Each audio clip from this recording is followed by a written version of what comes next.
Zen and the Art of Motorcycle Maintenance, Robert M Persig, Chapter 6. My watch says 9 o'clock, and it's already too hot to sleep. Outside the sleeping bag, the sun is already high in the sky. The air around is clear and dry. I get up, puffy-eyed and arthritic from the ground. My mouth is already dry, cracked, and my face and hands are covered with mosquito bites. Some sunburn from yesterday morning is hurting. Beyond the pines are burned grass and clumps of earth and sand so bright they are hard to look at. The heat, silence, and barren hills and blank sky give me a feeling of great, intense space.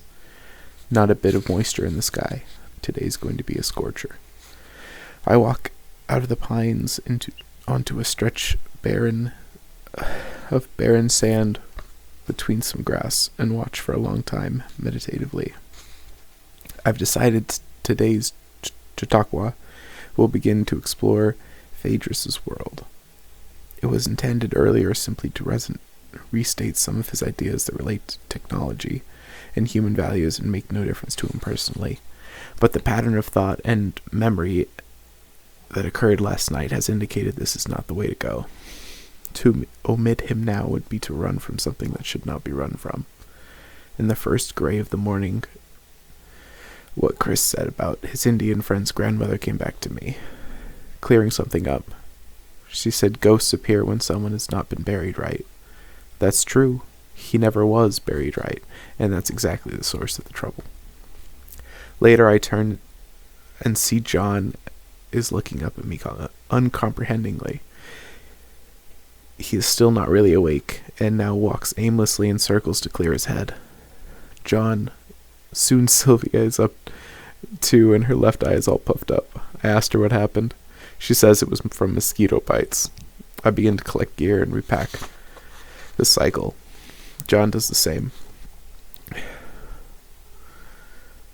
When this is done, we get a fire started while Sylvia opens up packages of bacon and eggs and bread for breakfast. When the food is ready, I go over and wake Chris. He doesn't want to get up. I tell him again. He says no. I grab the bottom of the sleeping bag, give it a mighty tablecloth jerk, and he is out of it, blinking in the pine needles. It takes him a while to figure out what has happened. While I roll up the sleeping bag. Can you do that? Can you yank a sleeping bag? Wait.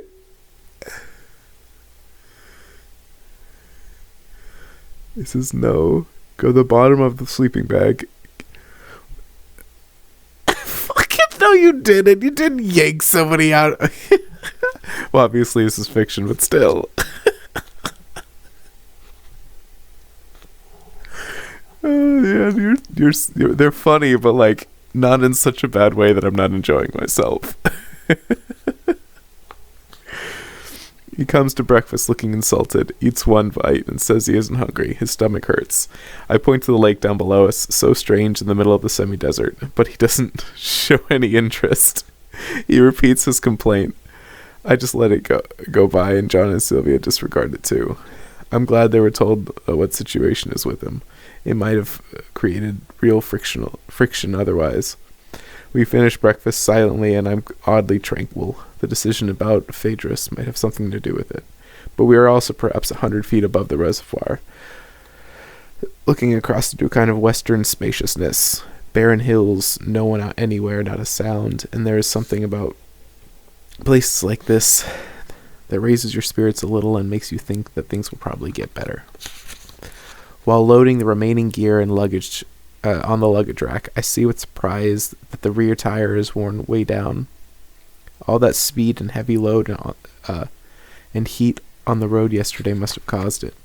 The chain is sagging, and I get my tools to adjust it and groan. What's the matter, John says. Thread stripped in the chain adjustment. I remove the adjusting bolt and examine the threads. It's my own fault for trying to adjust it once without loosening the axle nut. The bolt's good. I showed it to him. Looks like the internal threading in the frame that's stripped. John stares at the wheel for a long time. Think you can make it to town? Oh yeah, sure. You can run it forever. It just makes the chain difficult to adjust.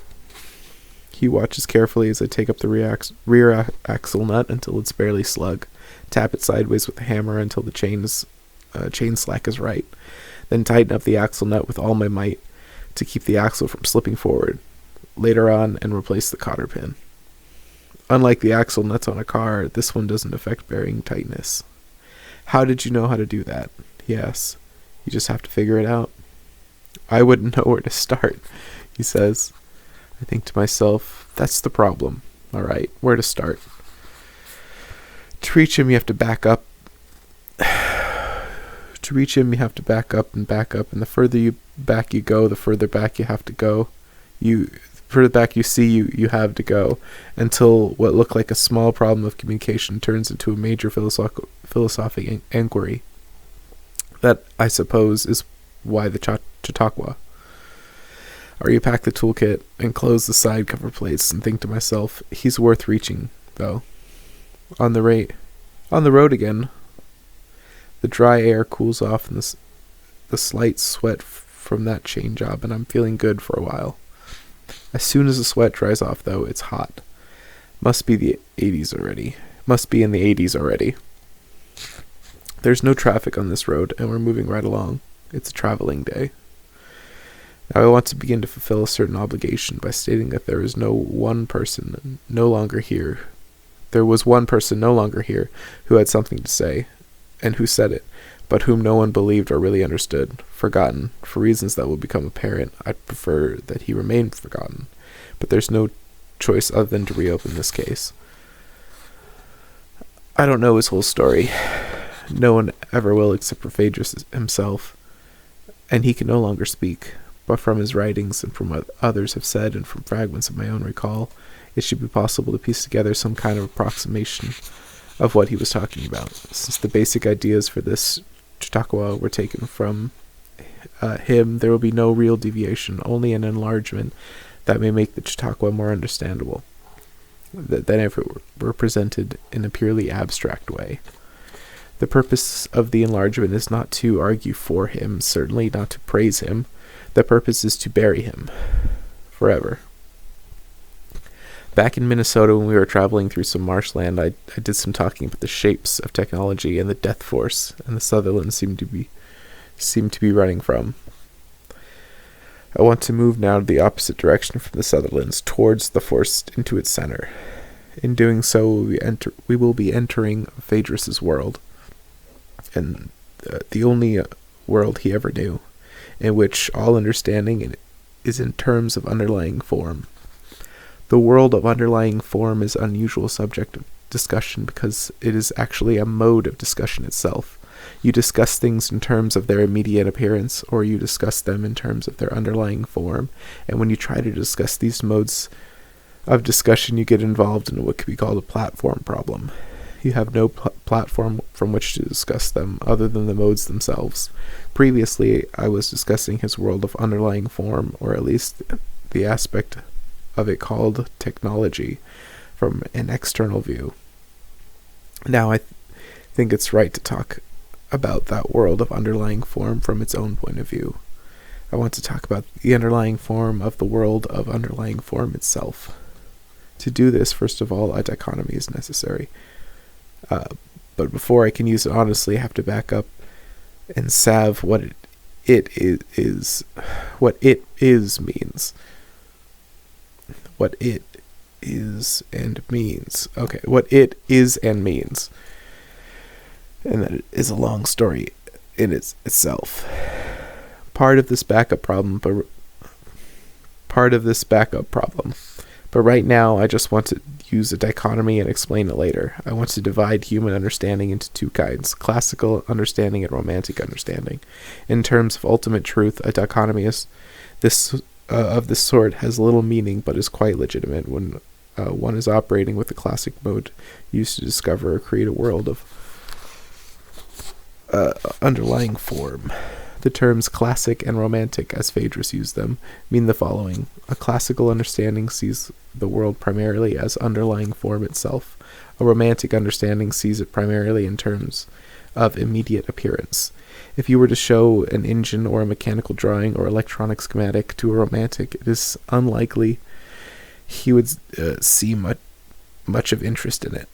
It has no appeal because the reality he sees is its surface. Dull, complex list of names, lines, and numbers. Nothing interesting.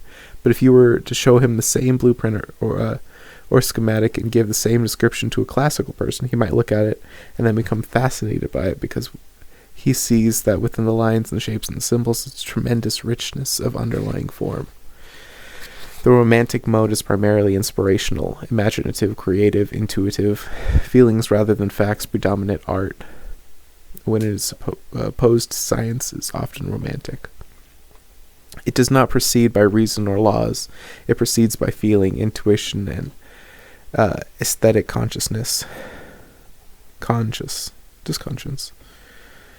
In the Northern European cultures, the romantic mode is usually associated with femininity. But this is certainly not a necessary association. The classic mode, by contrast, proceeds by reason and laws, which are themselves underlying forms of thought and behavior. In the European cultures, it is primarily a masculine mode, and fields of science, law, and medicine are unattractive to women largely for this reason. Although motorcycle riding is romantic, motorcycle maintenance is purely classic. The dirt, the grease, the mastery of underlying form required all to give it such a negative romantic spell that women never go near it. Although motorcycle riding is romantic, motorcycle maintenance is purely classic. The dirt, the grease, the mastery of underlying form required to give its negative appeal that women will never go near it. Although surface ugliness is often found in the classic mode of understanding, it is not inherent in it. There is a classic aesthetic which romantics often miss because of its subtlety.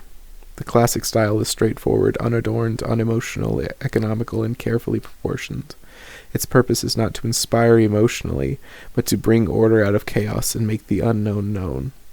It is not an aesthetically free and natural style. It is aesthetically restrained. Everything is under control. Its value is measured in terms of the skill with which the control is maintained. To a romantic, this classic mode often appears dull, awkward, and ugly, like mechanical maintenance itself. Everything in terms of pieces and parts and components and relationships. Nothing is figured out until it's run through a computer a dozen times. Everything's got to be measured, improved, oppressive, heavy, endlessly gray, and the death force. Within the classic mode, however, the romantic has some appearances of his own. Frivolous, irrational, erratic, untrustworthy, interested primarily in pleasure-seeking, shallow, of no substance, often a parasite who cannot or will not carry his own weight. A real drag on society, but now these battle lines should sound a little familiar. This is the source of the trouble. Persons tend to think and feel exclusively in one mode or the other, and in doing so tend to misunderstand and underestimate what the other mode is all about. But no one is willing to give the truth as he sees it. And as far as I know, no one now living has any real reconciliation of these truths or modes. There is no point at which these visions of reality are unified. And so in recent times we have seen a huge split develop between a classic culture and a romantic counterculture. Two worlds growing alienated and hateful toward each other, and everyone wondering if it will always be this way. A house divided against itself. No one wants it, despite what his antagonists in the other dimension might think. It is within this context that Phaedrus thought and said it is within this context that what Phaedrus thought and said is significant. But no one was listening at that time, and they only had thought him eccentric at first, then undesirable, then slightly mad, and then genuinely insane. There seems little doubt that he was insane, but much of his writing at the time indicates that what was driving him insane was this hostile opinion of him. Unusual behavior tends to produce estrangement in others, which tends to further the unusual behavior, and thus the estrangement in self-stroking cycles until some sort of climax is reached. In Phaedrus's case, there was a court-ordered police arrest and permanent removal from society. I see we are at the left turn onto US 12 and John has pulled up for gas. I pull up beside him. Thermometer by the door on the station reads 92 degrees. Going to be another rough one today, I say. When the tanks are filled and we head across the street to a restaurant for coffee, Chris, of course, is hungry. I tell him I've been waiting for that. I tell him he eats with the rest of us or not at all. Not angrily, just matter-of-factly. He's reproachful, but he sees how it's going to be. I catch a fleeting look of relief from Sylvia. Evidently, she thought this was going to be a continuous problem. When we have finished the coffee and are outside again, the heat is so ferocious that we move off on the cycles as fast as possible. Again, there's that momentary coolness, but it disappears. The sun makes the burned grass and sand so bright I have to squint to cut down glare. Thus, US 12 is an old, bad highway. The broken concrete is tar-patched and bumpy. Road signs indicate detours ahead. On either side of the road are occasional worn sheds and shacks and roadside stands that have accumulated throughout the years. The traffic is heavy now, and I'm just as happy thinking about the rational, analytical, classical world of Phaedrus. His kind of rationality has been used since antiquity to remove oneself from the tedium and depression of one's immediate surroundings. What makes it hard to see is that where once it was used to get away from it all, the escape has been successful, that now it is the it-all that the romantics are trying to escape. What makes his world so hard to see clearly is not its strangeness, but its usualness. Familiarity can blind you too. His way of looking at things produces a kind of description that he called an analytic description. That is another name for the classic platform from which one discusses things in terms of their underlying form. He was a totally classic person, and give fuller description of what this is I want to now turn to his analytic approach back upon itself, to analyze analysis itself. I want to do this first of all by giving an extensive example of it, and then by dissecting what it is. The motorcycle is a perfect subject for it, since the motorcycle itself was invented by classic minds. So listen. A motorcycle may be divided for purposes of classical rational analysis by means of its component assemblies and by means of its functions. If divided by means of its component assemblies, its most basic division is into a power assembly and a running assembly. The power assembly may be divided into the engine and to the power delivery system. The engines will be taken up first. The engine consists of a housing containing a powertrain, a fuel air system, an ignition system, a feedback system, and a lubrication system. The powertrain consists of cylinders, pistons, connecting rods, and crankshaft, and a flywheel. The fuel air system components, which are part of the engine, consist of a gas tank and filter, an air cleaner, a carburetor, valves, and exhaust pipes. The ignition system consists of an alternator, a rectifier, a battery, a high voltage coil, and spark plugs. The feedback system consists of a cam chain, a camshaft taps, and a distributor. The lubrication system consists of an oil pump and channels throughout the housing for distribution of oil. Power delivery system and accompanying the engine of a clutch, a transmission, and a chain. The supporting assembly accompanying the power assembly consists of a frame, including foot pegs, seat and fenders, a steering assembly, front and rear shock absorbers, wheels, control levers and cables, lights and horn, and a speed and mileage indicators. This is a motorcycle divided according to its components. To know what the components are for, a division according to functions is necessary. A motorcycle may be divided into normal running functions and special operator-controlled functions. Normal running functions may be divided into functions during the intake cycle. Functions are the compression cycle, functions during the power cycle, and functions during the exhaust cycle, and so on. I could go on about which functions occur in their proper sequence during each of the 4 cycles, and then go on to the operator-controlled functions. And that would be a very summary description of the underlying form of a motorcycle. It would be extremely short and rudimentary as descriptions of this sort go. Almost any one of the components mentioned can be expanded on indefinitely. I've read an entire engineering volume with contact points alone, which are just a small but vital part of the distributor. There are other types of engines than a single-cylinder auto engine described here. 2-cycle engines, multiple-cylinder engines, diesel engines, Wankel engines. But this example is enough. This description... I gotta take a drink, man. Jesus Christ. I just read a lot about motorcycles, man. My brain is like pumping hard. Oh my god.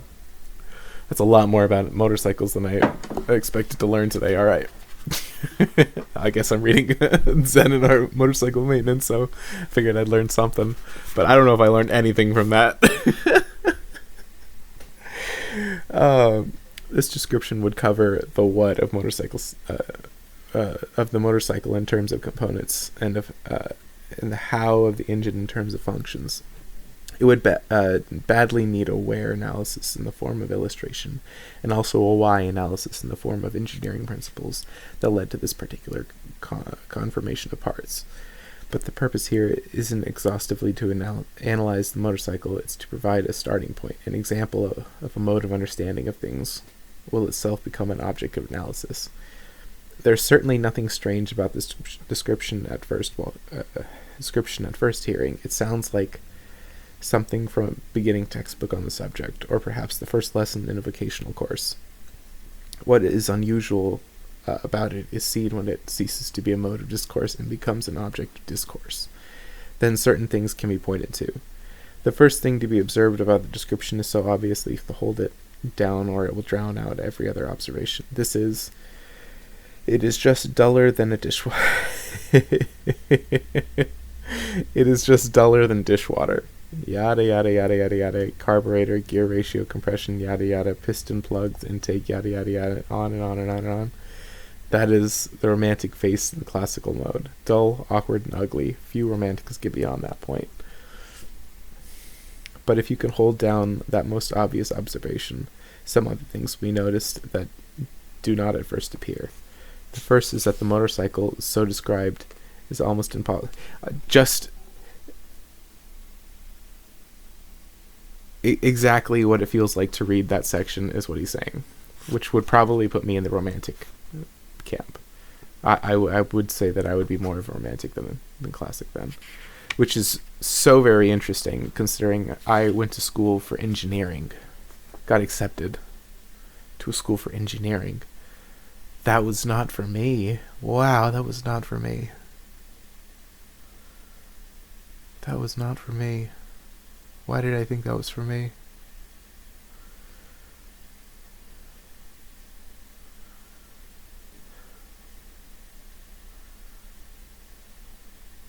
The promise of a future in engineering was so propelling. But that was never me. There were people who went to college and actually wanted to learn the subject that they were learning.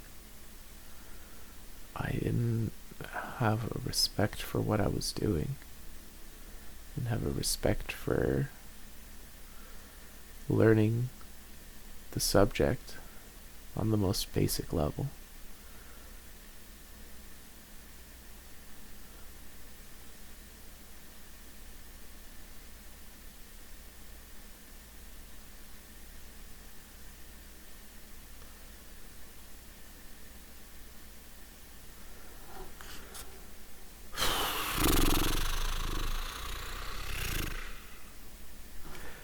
Back to it, I guess.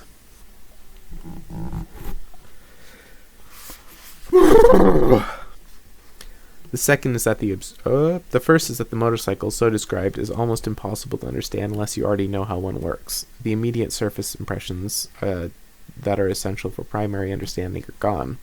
Only the underlying form is left.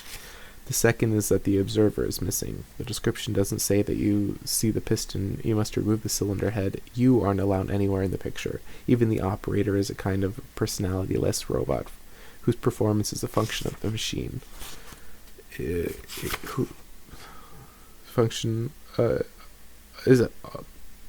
performance of a function on the machine is completely mechanical. There are no real subjects in this description. Only objects exist that are independent of any observer. The third is that the words good. Jeez, I'm so sorry. The third is the words good and bad, and all their synonyms are completely absent. No value judgments have been expressed anywhere, only facts. The fourth is that there's a knife moving here, a very deadly one, an intellectual scalpel so swift and so sharp you sometimes don't see it moving. You get the illusion that all those parts are just there and are being named as they exist. But they can be named quite differently and organized quite differently depending on how the knife moves. For example, the feedback mechanism, which includes the camshaft and the cam chain and the tappets and distributor, and exists only because of the unusual cut in this analytic knife. If you were to go to a motorcycle parts department and ask them for a feedback assembly, they wouldn't know what the hell you were talking about. They don't split it up that way.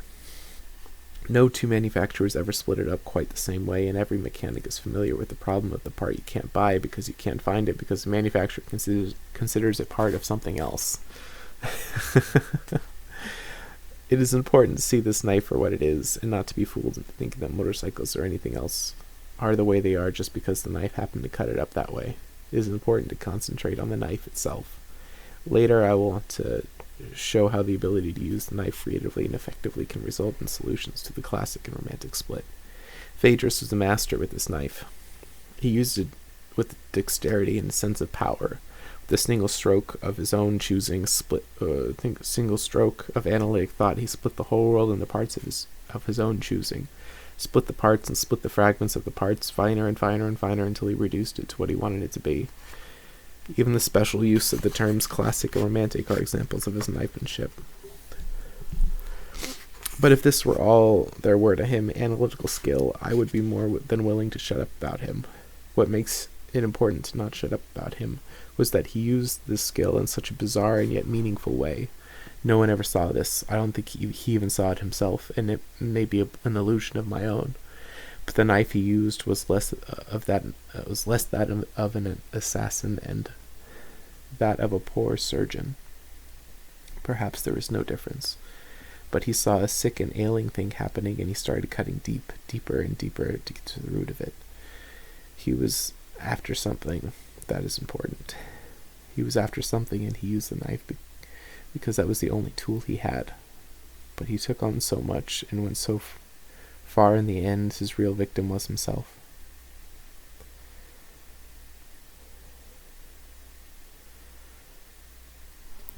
Himself.